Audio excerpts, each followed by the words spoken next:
بيان بخصوص ما يجري من اتفاقات بحق أهلنا في شنغال.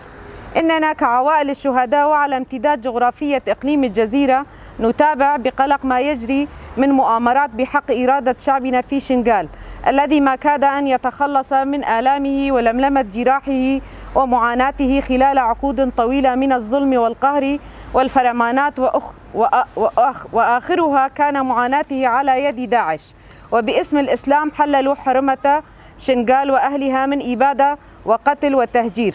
نعتبر ما يجري من تصعيد جديد من قبل القوى الإقليمية متمثلة بتركيا والعراق وحزب الاتحاد الديمقراطي، والهدف الرئيسي منه كسر إرادة شعبنا في شنغال والانقضاض على تجربته الرائدة في الحماية والإدارة والتنظيم ليكون سيد نفسه في كافة المجالات بعد أن كان عرضة للقتل والتهجير.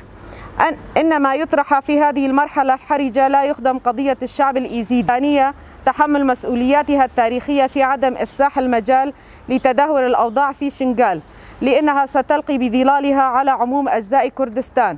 وأهداف الدولة التركية والمتورطون معها من الكرد واضحة من هذه العملية، وهي حصار روجافا وفصل أجزاء كردستان عن بعضها لتكون فريسة سهلة لسياساتهم القبيحة.